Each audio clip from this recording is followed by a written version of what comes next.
Swayam Prabha. Digital India. Educated India.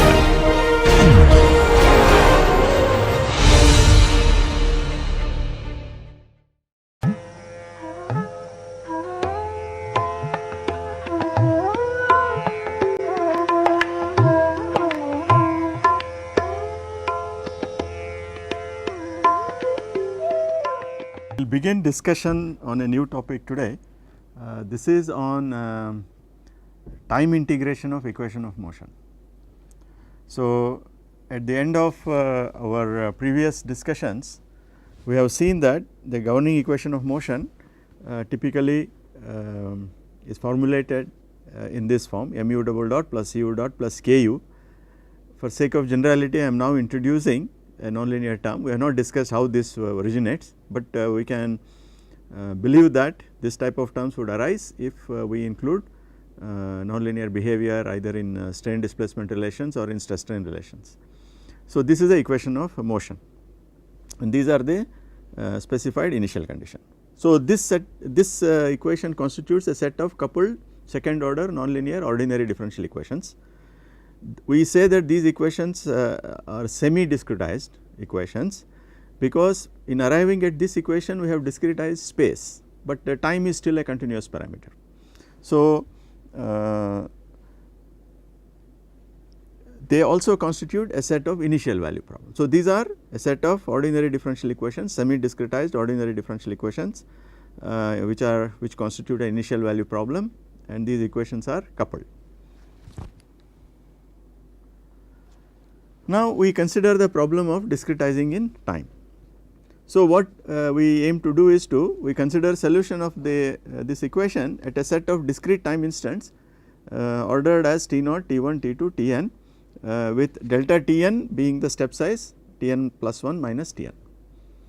The basic idea here is to replace the derivatives appearing in the equation of motion by finite difference approximations and then solve the resulting algebraic equations. That is the main idea.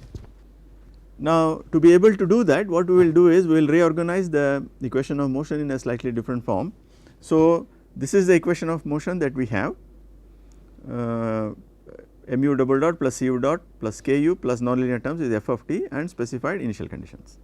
Now, I pre multiply by m inverse. So, this equation now becomes takes this form. I will introduce now a new set of variables x1 and x2. x1 is u of t, x2 is u dot of t. I can define another 2n cross 1 vector in which I assemble x1 and x2 as shown here. We call this as system state vector.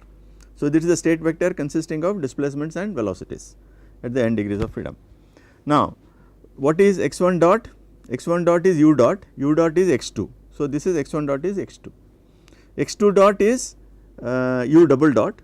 So, that I obtain from the governing equation and we write in this form. Now, I will assemble this equation in the matrix form. I will have x1 dot x2 dot is equal to this matrix into x1 x2 plus the nonlinear term plus the excitation term.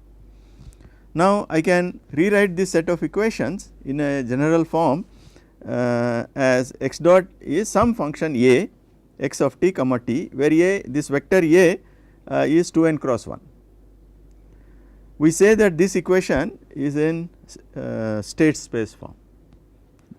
By state I mean displacement and velocity vector together that constitute the state, and this equation is said to be written in the configuration space where we have only displacements and we get second order differential equations.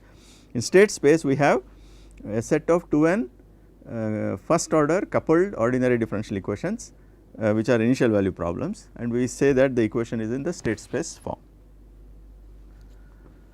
So, what we have done is the set of n coupled second order ordinary differential equations given by this in the configuration space have been thus recast as the following set of 2n first order coupled ordinary differential equations.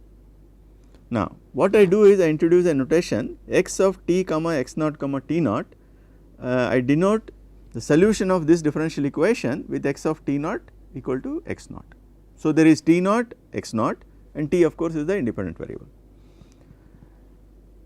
In discrete time approximation, time will be discretized as t in a increasing sequence t0, t1, t2, tn, with step size delta Tn as I mentioned before, and I denote the value of the system state at t equal to Tn by Yn.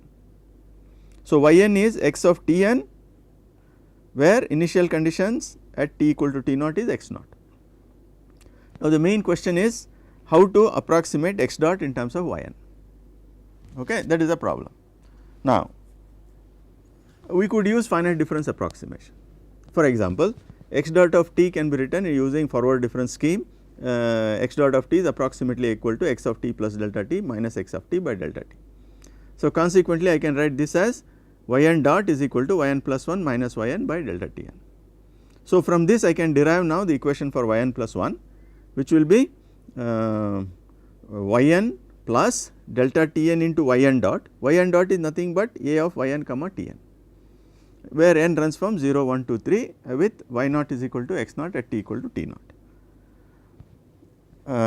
Now, delta Tn are the algorithmic parameters. Delta T1, delta T2, delta T3 are the algorithmic parameters. If all of them are equal, then delta T is the only algorithmic parameter. Now, the accuracy of this solution depends upon this choice of these algorithmic parameters delta Tn. If delta Tn are all equal, the accuracy depends basically on the choice of delta T. Now, we talk about errors. We call something known as local discretization error. This is x of Tn plus 1 comma xn Tn minus Yn plus 1. That means, this is I have moved from t equal to Tn to t equal to Tn plus 1 to get x of Tn plus 1, and that is approximated as Yn plus 1. So, this error is called local discretization scheme. That means, we are basically moving from Tn to Tn plus 1. On the other hand, if you move from T naught to Tn plus 1, that means all the preceding steps up to n plus 1 step if you cover, then we call this error as the global discretization error. There is other error called round off error, which is due to finite precision calculation. So, you do either double precision or single precision calculation. Typically, we do double precision calculations. So, on a computer the digits get terminated, so it is inevitable. So, there will be errors that we call as Rn plus 1. Of course, there are other errors which we call as dynamical system modeling errors. For example, does the algorithm correctly capture dynamical properties of systems like natural frequencies, frequency response functions, free vibration amplitudes, is the energy conserved. Suppose I am dealing with an undamped free vibration problem, is the energy conserved.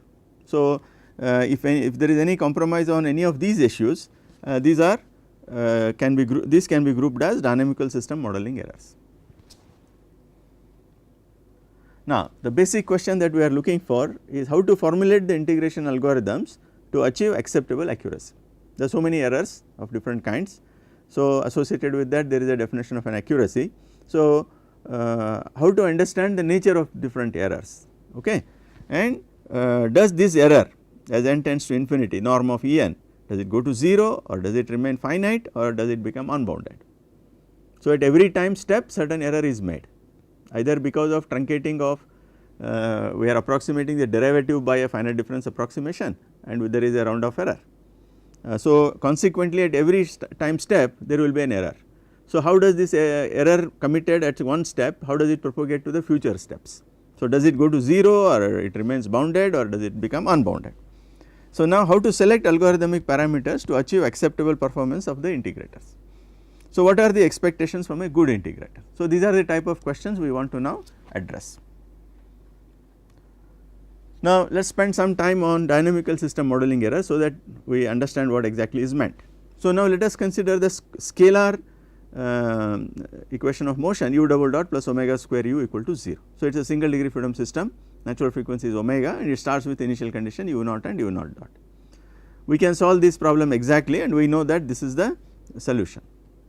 We have an amplitude and a phase that they are given by this, they are functions of initial conditions and system natural frequency. Now, the question is, suppose if I solve this equation using the discrete approximation, do we get amplitude of response to be constant? For example, do we get the solution in this form where R is a constant? Otherwise, we get numerical dissipation or growth. If amplitude is not constant, either it will decay or it will grow. So, then that would mean that the algorithm has introduced some artificial dissipation mechanism into the system which is not there in the original equation of motion. Then do we get the impulse response function correctly? Is the distribution distortions acceptable? Okay, what is acceptable distortion? Now is the vibration energy conserved? Some of these questions are important. So answering these questions would enable us to discuss the dynamical system modeling errors. We could also consider, for example, a damped harmonically driven oscillator, and we know that in steady state this type of systems have certain well known features. There is a resonance and where the resonance occurs, what is the resonance amplitude, what is the shape of the frequency response function, so on and so forth. There are well known qualitative features associated with the response of this system. Now the question we can ask is, does the discretized version of the solution possess these well known features or not? Okay. So that is one. Similarly, if there is a nonlinear term, we have not discussed about nonlinear term, but we can think of adding, say for example, alpha u cube here. Now such systems display a pattern of bifurcations. We will come to that later, but at this stage it is suffice to observe that nonlinear systems have certain qualitative features in the associated with their behavior, and we can ask the question, does the discretized version of the equation display the same type of qualitative behavior as the continuous version. Okay. This type of issues can be grouped under the heading of dynamical system modeling errors. So what we are going to do is, there will be a few mathematical preliminaries that are needed to understand the questions and the answers that we will be discussing related to the properties of these integration schemes. And there are some set of terminologies. We talk about implicit schemes, explicit schemes, single step method, multi step method, self starting and not self starting. We talk about consistency of this, stability of these methods, and we discuss accuracy, energy conservation properties, and so on and so forth. So what we will do is we will try to discuss these issues as we go along. So we will start with some simple mathematical preliminaries. We discussed this earlier in one of the lectures. We will be using this so called gauge notations, the O and capital O and lowercase o notations. We say that f of x is of order g of x as x tends to a, if as x tends to a, this ratio f of x by g of x remains finite. Okay. And if this goes to 0, then we say that it is lower case order g of x. Okay. The mathematical description is given here. I will not get into these details, I have provided it for sake of completion, but I will illustrate with few examples. Now let us consider this function a into x to the power of 7 bx cube plus ax plus d. We make a statement that this function is order x to the power of 7 as x tends to infinity. So how do you verify? You will divide this by x to the power of 7, okay, and you can see that this goes to as x tends to infinity, this goes to a, right. The first term will be a, second term will be b by x to the power of 4, c by x to the power of 6, d by x to the power of 7. So in the denominator as x tends to infinity, all the terms go to 0 except the first term, which is a. So we say that this statement is verified by checking this. Similarly, this function is order x to the power of 0 as x goes to 0. How do I check? You take x to 0, as x goes to 0, only d will remain. So this is finite, right. So this is this polynomial is order x to the power of 0. Now a to the power of x to the power of a into x to the power of 7 is order x to the power of 7 as x goes to 0. How do you verify? You divide by x to the power of 7 and go take x to the power of 0, I get a, which is finite. So there are a few more examples you can verify, get a feel for what these terminologies mean. So I have a few more examples, let us quickly run through this. Sin x is order x as x goes to 0. Why? You divide sin x by x and take x to 0, we know that this limit is 1, which is finite. Similarly, sin x square is order x square. By the same logic we come to this conclusion. Cos x is order 1 as x goes to 0, because cos x by 1 as x goes to 0 is 1, and so on and so forth. So there are a few more examples, I leave it for you to verify. There is one another mathematical preliminary that we would be needing is we should quickly recall what is the mean value theorem. Now consider a function f of x to be continuous for x lying between a and b and differentiable for this is the closed interval, this is open interval, it is differentiable in the open interval. Then according to the mean value theorem there exists at least one c satisfying the condition that c lies between a and b such that df by dx at c is exactly given by this f of b minus f of a divided by b minus a. That you can see here, this is my f of x and this is a and this is b, and you can see that at this point and at this point if you draw the curve df by dx which is given by this, this will be parallel to the true this is the approximation. So, this will be parallel to this which is a tangent to f of x at those points. So, at C1 and C2 this is an exact representation, but of course for a given f of x we would not know where is that c, how many of them are there, whether there is where it is located we would not know. Now Taylor series is something that we are all familiar with. So, let us quickly see the statement of some of the results associated with Taylor series expansions. So, again let f be a function of x with derivatives of all orders throughout an interval containing point a.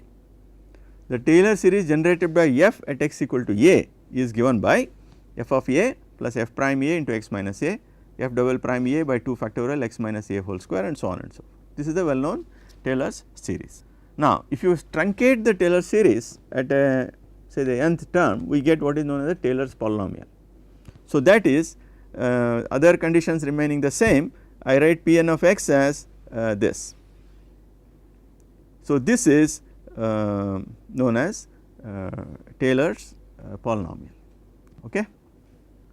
Now, the corollary to the Taylor's theorem, if f has derivatives of all orders in an open interval I containing a, then for each positive integer n and for each x in the interval I, f of x can be written as f of a plus f prime a x minus a so on and so forth. After nth term there is a remainder term, and this remainder is given by this for some c between a and x. This again we are using mean value theorem in writing this. Now, if this limit of this remainder term goes to 0, right, for all x in I, we say that Taylor series generated by f at x equal to a converges to f on I, and we write f of x as this. Okay. Now, we talked about forward difference, backward difference and central difference. I talked about finite difference. So, some of the examples are forward difference, backward difference, central difference. So, let us see quickly what it means. So, let us consider a function f of x, and I write the Taylor's expansion f of x plus h is f of x plus h f prime x plus h square by 2 factorial f double prime f x and so on and so forth. Now, from this I can write solve for f prime of x will be given by f of x plus h minus f of x divided by h. So, you are taking this other term to the other side, you are dividing by h, therefore, this becomes h by 2 factorial plus h square by 3 factorial and so on and so forth. So, this term is clearly of the order h, because if you divide by h and take h to 0, this will be a finite quantity, right. So, this we say that this is a forward difference approximation to f of x at x. The backward difference approximation, to derive that we consider instead of f of x plus h, I consider f of x minus h. So, this will be f of x minus h f prime of x and so on and so forth. Again, if I solve for f prime of x, I get this expression, and divide by we have divided by h, and we can see that these terms are of order h as h goes to 0. So, this approximation is known as backward difference approximation to f prime of x. To derive the central difference approximation, what we do is we consider f of x plus h, which is this expansion, and also f of x minus h, which is this expansion. Now, I subtract these two. So, if moment I subtract these two get cancelled, these two add up, I get 2h f prime of x, and similarly this h square term will get cancelled, and I will get the next term will be of the 2h cube by 3 factorial so on and so forth. Now if I solve for f prime of x from this, I get f prime of x is f of x plus h minus f of x minus h divided by 2 h plus this term will be divided by h. So this will be order h square. So as h goes to 0. Okay. So this is the central difference approximation for derivative of f at x. Intuitively we can see that if error is of the order h and if we half h, that is the step size h, the error gets halved. Similarly if the error is of the order h square and if we half the step size, the error will get quartered. Okay. So that is the advantage of order h square. Okay. Okay. Now let us return to the equilibrium equation in the standard form. We have already seen that this equation can be written in this standard form in the state space. Now what I will do is I will replace this x dot by finite difference approximation and see what we get. So we will consider a sequence of increasing time instant 0, t1, t2, t capital N, capital Tn is tf, which is a final time instant up to which we want to integrate this equation of motion. And we denote yn as value of the system state at t equal to Tn by starting at t equal to 0 with an initial condition x naught. Now for x dot of t, if I use forward difference approximation, x dot of t will be written as x of t plus d delta t minus x of t by delta t, and this must be equal to a of x of t comma t. So now if I solve for x of t plus delta t, which is yn plus 1, will be equal to yn, that is x of t, plus delta t is on the other side, delta t yn dot. Yn dot is a of yn. So I will get yn plus 1 as yn plus delta t a yn, and this order of approximation is order delta t. Okay. Now if we want now backward difference approximation, we consider time instant t plus delta t and go back in time, and I get x dot of t plus delta t is x of t plus delta t minus x of t by delta t. So this looks similar to this, but here you must notice that I am writing this at time instant t. Okay, t plus delta t is ahead of the time at which I am writing this, whereas here the t is lagging. Okay, t plus delta t is the current time, and whereas t is the previous time instant. Now here again I can write yn plus 1 as yn plus delta t, this is important, this is y dot of n plus 1, whereas here it is y dot of n. So this will be yn plus delta t a of yn plus 1, whereas this is a of yn, and the order of accuracy is still order of delta t. The central difference scheme I can write this. So again at time t I write x dot of t is x of t plus delta t minus x of t minus delta t divided by 2 delta t. This must be equal to a of x of t comma t. So I want to write for x of t plus delta t, I will get yn plus 1, this is yn minus 1, 2 delta t into yn dot, this is yn dot. So that is yn minus 1 plus 2 delta t a of yn, and this approximation is order delta t square. Okay. Now we can also develop another scheme which is slightly different from logic, is slightly different. Suppose x of t I write it as 0 to t x dot of s ds, that is the definition of a derivative. So if you consider t equal to Tn plus 1, this will be 0 to Tn plus 1 x dot of s ds. This 0 to Tn plus 1 I can write it as 0 to Tn plus Tn to Tn plus 1. So this first term is nothing but x of Tn, and this is the increment. For this second term I will use the trapezoidal rule of integration. So I will therefore I will get this as yn plus 1 as yn plus half of delta t yn dot n plus 1 plus yn dot. Okay. So from this I get this as the approximation. Now for yn plus 1 y dot n plus 1 I will write a of yn plus 1, and yn dot I will write it as yn plus delta t a yn. So this approximation is known as the approximation based on trapezoidal rule. Now we can summarize all this. So in the forward difference scheme I had this representation, in backward difference scheme I had this representation, in central difference I had this, in trapezoidal rule I had this. Now a generic form, based on this we can see that a generic form can be written as yn plus 1 is alpha 1 yn plus alpha 2 yn minus 1, so on and so forth, alpha m yn plus 1 minus m plus delta t, this is on y of t, and these are derivatives, some beta naught y dot n plus 1, beta 1 y dot n, so on and so forth up to this kth term. This is a general form. Into all these schemes will fit into this by selecting alpha 1, alpha 2 etc., beta naught, beta 1 etc. in a suitable manner. I can recover these schemes. Let us consider the generic form again. You look at the term beta naught. So, I am writing yn plus y at t equal to tn plus 1, and this involves the derivative of the state at n plus 1 if b naught is not 0. Okay. If b naught is not 0, therefore, yn plus depends upon derivatives of the state at tn plus 1, that is upon y dot n plus 1. So, such schemes are known as implicit schemes. Okay. Otherwise, if beta naught is 0, then the scheme is said to be explicit. Now, if we now consider alpha 2, alpha 3 and alpha m as 0 and beta 2 up to beta m are 0, then we say that the scheme is a single step scheme, otherwise it is called multi-step scheme. Now, the scheme is said to be self starting if yn for n less than 0 does not enter the calculations, okay, right. So, if I write this for n, this term is the previous step, okay. Suppose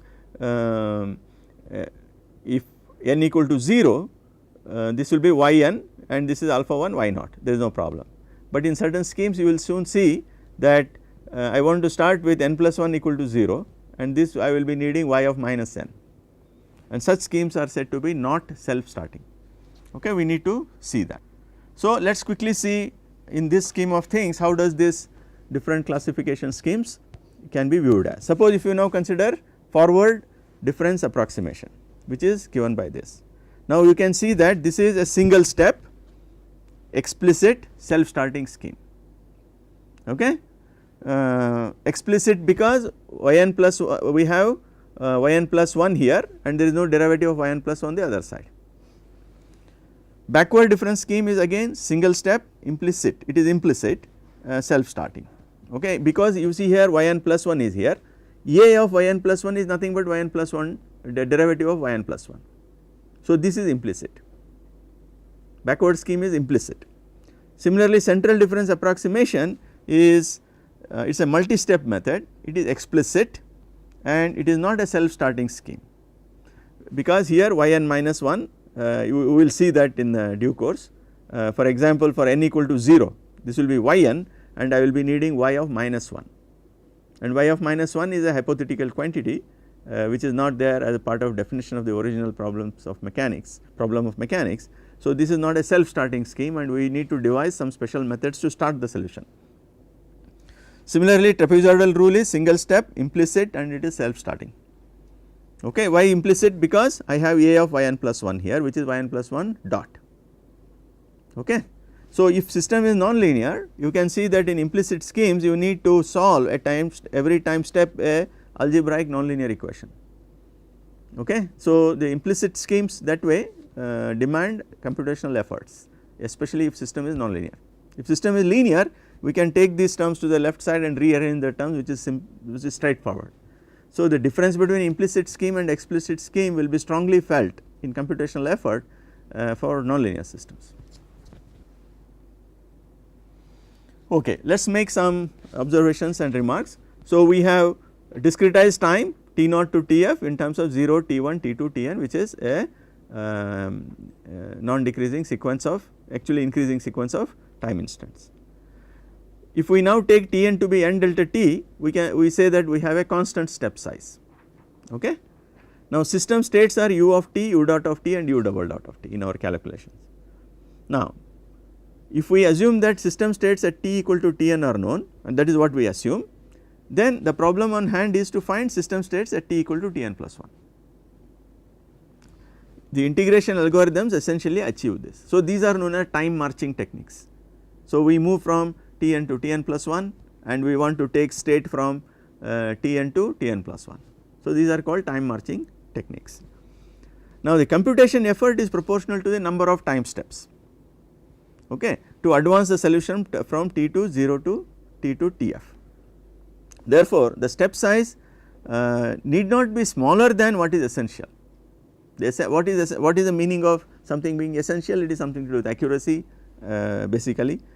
So, what we need to be concerned about? We need to be concerned about growth of errors. Does error committed at a time step say Tn grow as time advances? If it grows, we say that the solutions are unstable, the scheme is unstable, otherwise it is, if it remains constant, we say it is stable, if it goes to 0, we say that it is asymptotically stable. The accuracy of the solution, if the errors do not grow, it does not mean that we get accurate answers, okay. How to judge accuracy, that is a different issue. Now, for example, for undamped free vibration of a single degree freedom system, we can check for amplitude. Amplitude should remain constant and frequency distortions must not be there. We know that frequency is, say for example, square root k by m. Do we get that square root k by m in numerical simulations or not? The time integration method is the most generally applicable method to solve equilibrium equations. We have talked about frequency response function based methods, dynamic stiffness and so on and so forth. They are valid only for linear systems, and of course, there are additional requirements that the system should reach harmonic steady state. But here the system can be nonlinear, the excitations could be transient, this method remains applicable. Now, for linear systems, the solution actually does not require transformation to natural coordinates. See, for linear system we can find natural frequencies, mode shapes and uncouple the equation, we have that option. But if you are trying to integrate the equation numerically, it is not needed to actually perform the uncoupling of equations of motion. If you can do it, it helps, but it is not essential. So, this would mean that we have greater flexibility in modeling damping. See, we have seen that if damping is classical, there are many advantages in doing a mode analysis based on mode superposition. But if you are doing direct integration, there is no special requirement on what should be the damping matrix, because you can directly integrate. Now, but in practice we prefer to specify damping in terms of modal ratios. In that case, damping will be specified in terms of a formulation which employs normal modes, natural coordinates and normal modes. So, if you intend to use direct integration in such situations, you have to formulate the C matrix from the known information about modal damping ratios. So, we have discussed how to do that in the previous class. As I already said, the method remains applicable even when equations of motions are nonlinear. Now, let us look at modeling of linear multi-degree freedom systems. So, how many degrees of freedom should be included in our model? We will discuss this in again at a later stage, but we can start asking these questions at this stage. Now, the size of the model, that is number of degrees of freedom, actually depend on details of mesh used in the spatial discretization. Now, these details need to be chosen such that the system behavior is represented with acceptable accuracy over a given frequency range. What is the frequency range that we should select? We should look at excitation. Suppose you are dealing with say earthquake like excitations, the frequency range can be up to say about 20 to 30 hertz from low frequency to up to that frequency. Wind, it could be 0 to 2 hertz or 3 hertz, wave also in the same region. So, if you are performing say seismic response analysis of engineering structure, you should ensure that say within the frequency range of say 0 to 20 hertz, whatever are the natural modes that the structure possess, all of them should be modeled accurately. So, we have seen that if you want to capture first say 5 modes in a model, you should have about 50 degrees of freedom in your model. That means the spatial discretization should be fine enough so that you get a model with 50 degrees of freedom, so that at least 1/10 of the natural frequencies will be computationally trustworthy. So, that would mean if omega max is the highest frequency, we will say that the discretization scheme should be such that all the modes that lie in frequency range up to 1.25 omega max need to be captured well. So, the mesh details should be such that the model has at least 10 R degrees of freedom, where R is the number of degrees of freedom, the R is the number of modes that you expect the structure to have in frequency range up to 1.25 omega max.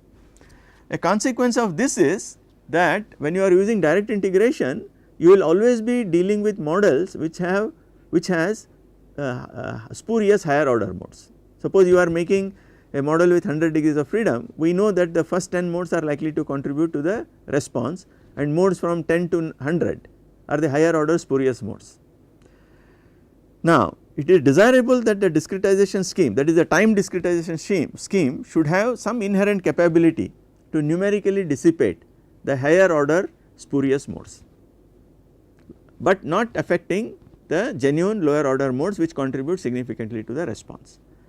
So, this would mean that we look for certain numerical dissipation characteristics in our integration schemes when we formulate the time integration schemes.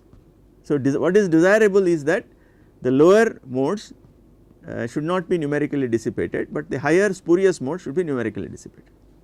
Okay, we will see more about that, but this is one of the concern that we need to appreciate at the outset.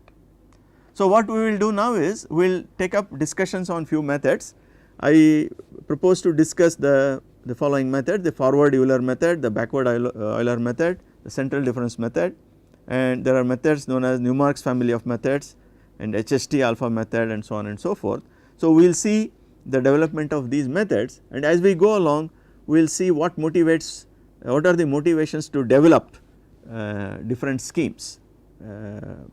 After getting, for example, backward Euler scheme, what is the need to go for central difference method, and what is the need to go to Newmark's family of methods when you already have done central difference method, and so on and so forth. So, the questions will be on stability, accuracy, dissipation of higher spurious modes, and so on and so forth. Methods being implicit or explicit, these issues also will come up. So, what the strategy we will take is we will develop the basic formulary for each of these schemes, and I will provide a pseudo code for implementation. Then we will analyze the method for its how the errors behave in each the specific method, and then we will illustrate each of these methods with a few examples, and we will conclude by discussing the relative merits of different methods. So, this is a scheme of things that we will follow. So, let me start with the discussion on forward Euler method. So, this is a time axis, T naught is here, Tn, Tf is the final time instant which is here. So, let us, the equation of equilibrium is mu double dot plus u dot plus ku equal to f of t at time t. These are the initial conditions. Now, at time t I will approximate the velocity u dot of t using forward difference scheme, which is u of t plus delta t minus u of t delta t. So, from this I can get un plus 1, which is u of t plus delta t, as delta t into u dot, that is u dot n plus un. A similar approximation I can make for acceleration also. So, that will be u dot of t plus delta t minus u dot of t by delta t, where u dot of n plus 1 is obtained as delta t un double dot plus un dot. So, you can see here this is an explicit scheme, because when I am writing the state at n plus 1, I do not need acceleration at n plus 1. Okay. Now, so let us consider the condition for equilibrium at Tn plus 1. So, this is written as mu double dot n plus 1 plus for un dot, un plus 1 dot I will use this, okay, this is this. Then for un plus 1 I will use this. So, this is this. This is equal to Fn, where Fn is f of Tn. Now, I will rearrange these terms.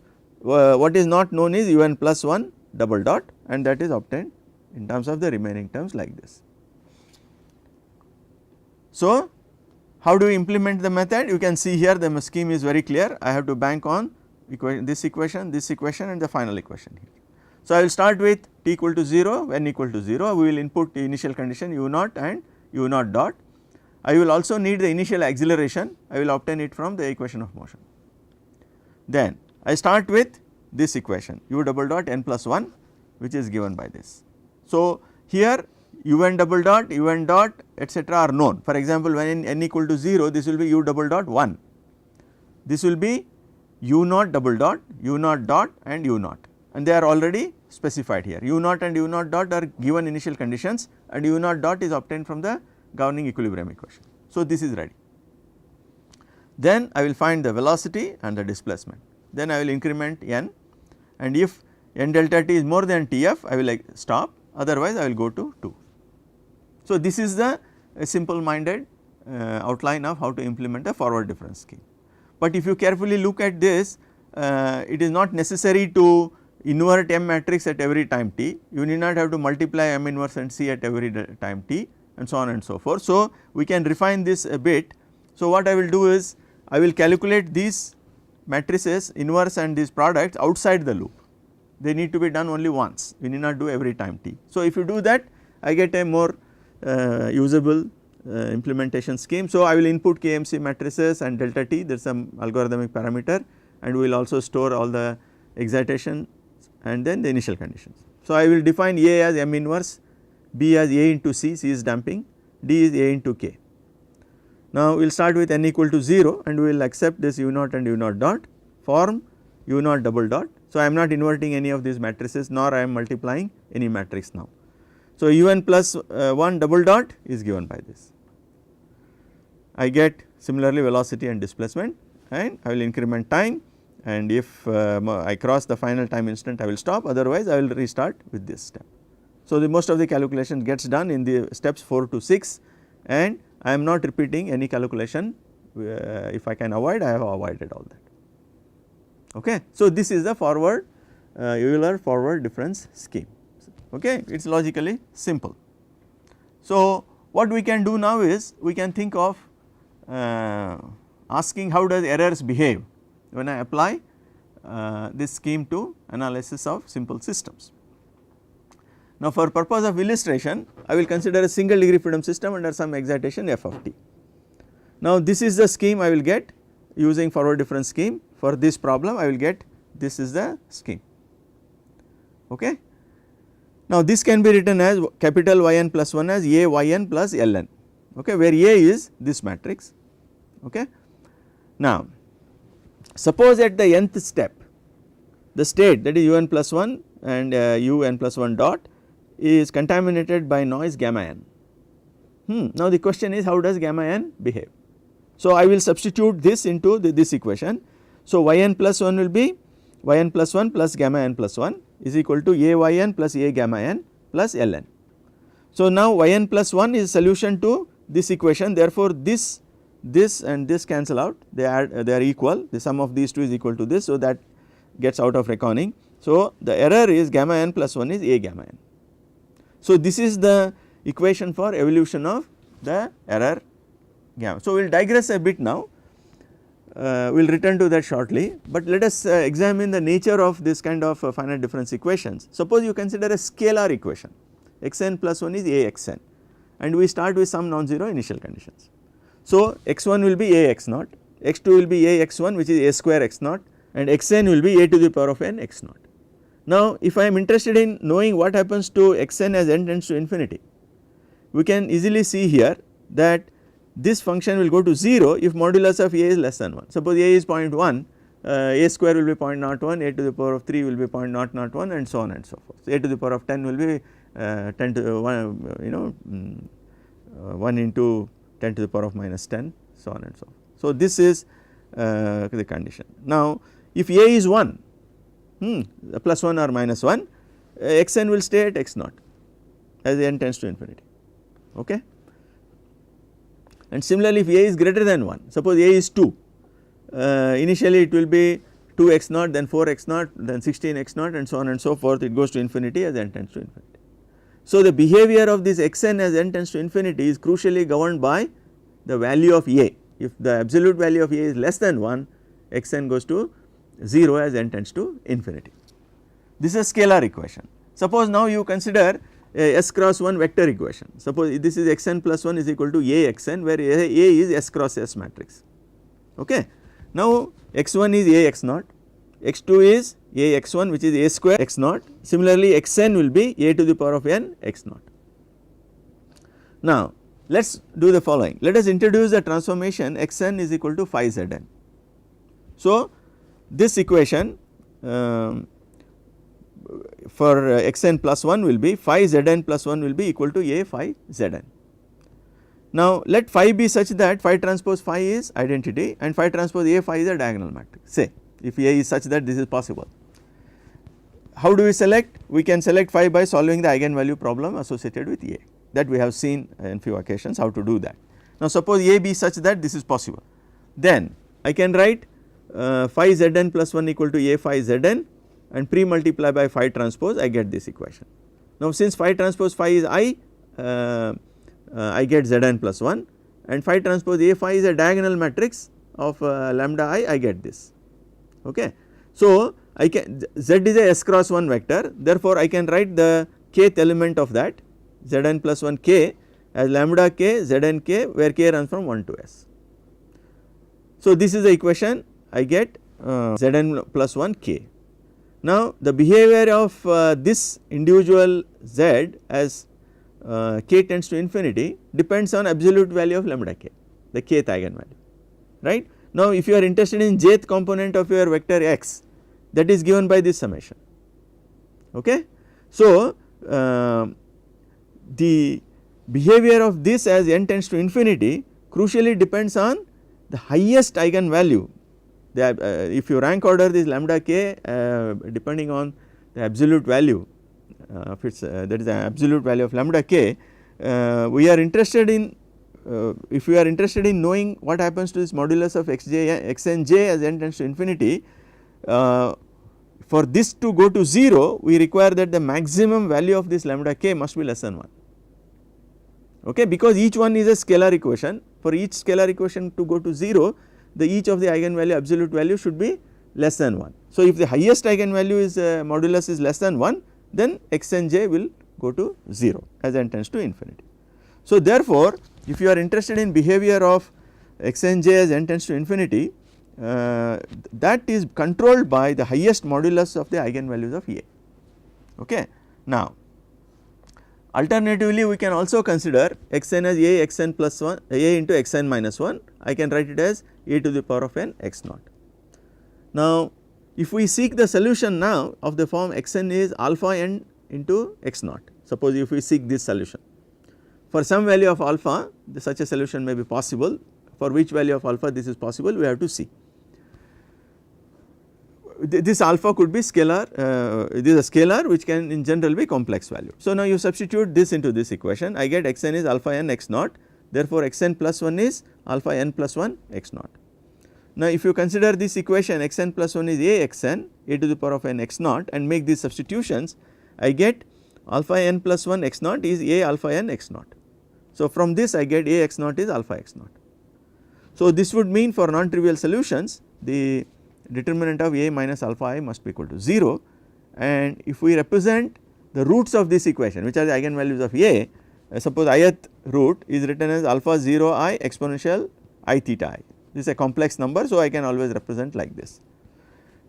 The condition for xn j modulus of that as n tends to infinity to go to 0 is given by the condition that the maximum value of absolute value of alpha I must be less than 1. So that would mean actually this quantity which is a maximum value of modulus of the eigenvalue for I running from 1 to S is known as spectral radius of A, okay. So what we are asking is the spectral radius of A must be less than 1. So that would mean if you look at the eigenvalue in the complex plane, we have real part here, imaginary part here, and this is the so called unit circle, okay, it has radius equal to 1. What we want is the root should be inside this unit circle for stability, asymptotic stability. If it is right on the unit circle, the errors do not grow, but it is stable, but if it is outside the unit circle the errors would grow, okay. So this is what we need to verify if you are interested in studying the growth of errors. One more thing that we should notice here is the only question we need to answer is whether roots lie within unit circle or not.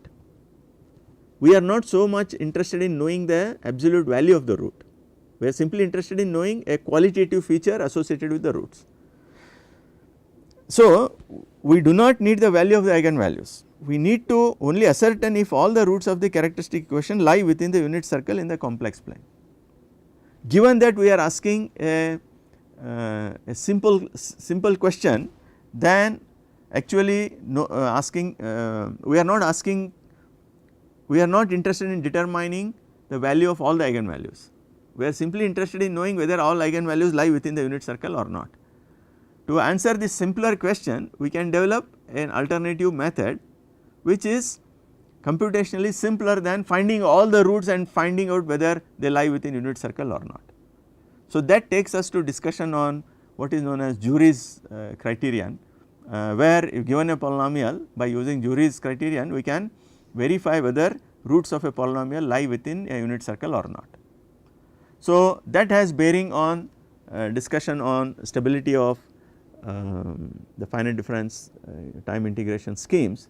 So, what we will do is we will take up that issue in the next lecture, and we will conclude this lecture at this stage.